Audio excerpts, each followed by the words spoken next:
I can see it right away. Yeah, me too. Head down. Head then at the catch. The head goes before the catch. When you're ready, Ted. And go. Row one. I would earlier, unconsciously the head was going before the blade. It should be connected as one. That's the first thing. Yeah. There's a lot of up and down movement. Right. Yeah. There is no hip rotation getting there because the body extended forward. It's all in. Yeah. And that top arm just drops down immediately. Takes stroke. I want that hinge with the rotation, right? So with the hips, it should help with leading that outside shoulder forward and the inside shoulder back.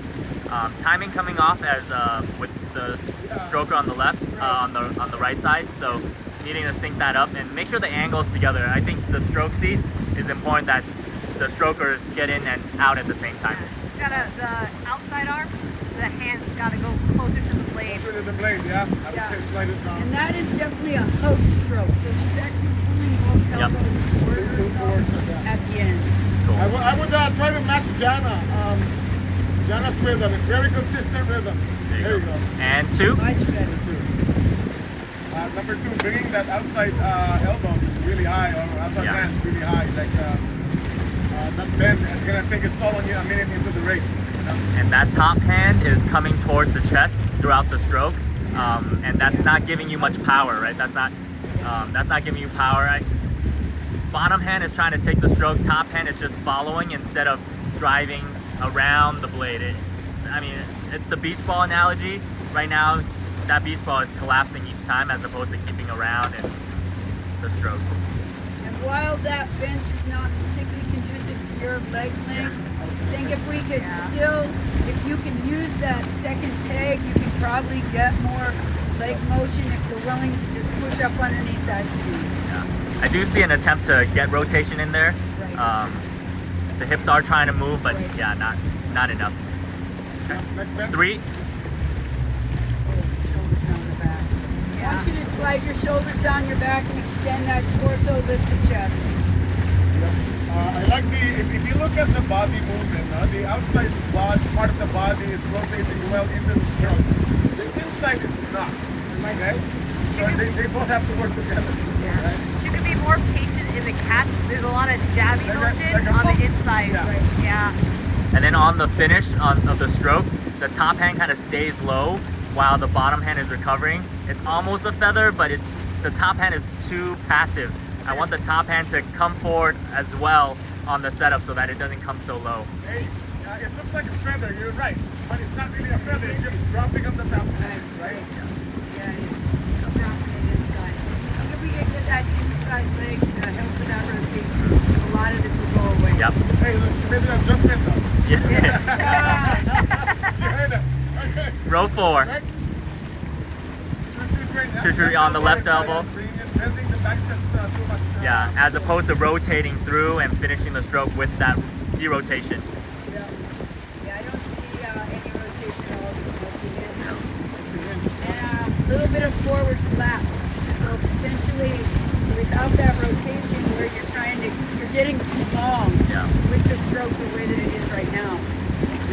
There's a part where you're overreaching. Yeah. This is one of those where she has very long body and she's overreaching rather, Yeah. but it's counterproductive to her. And there is bicycling of the legs, but it's not being connected to the rotation right now. Yeah. So we just need to connect that, and then that should give you a better power through the stroke. She's just Uh, balancing. Yeah. Stroke also could be longer. Right now, I like to get the hand to the hip.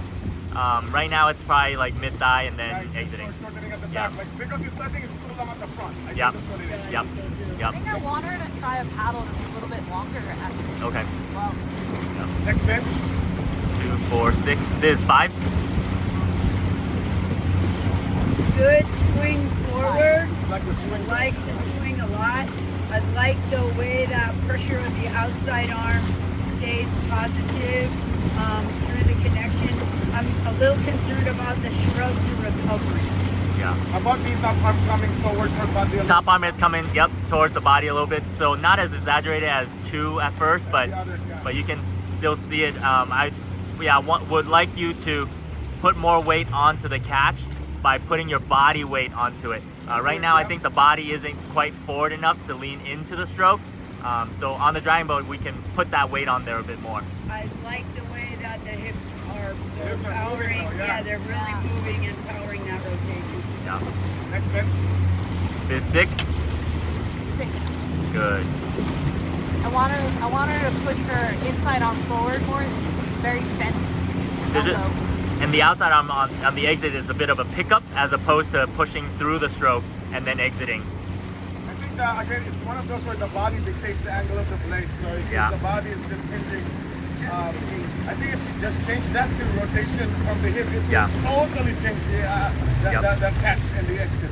Yeah, I think again that inside arm, that inside hand is dropping inside, but I think if we can give a rotation from the hips, Yeah. that will take care of itself. Yep.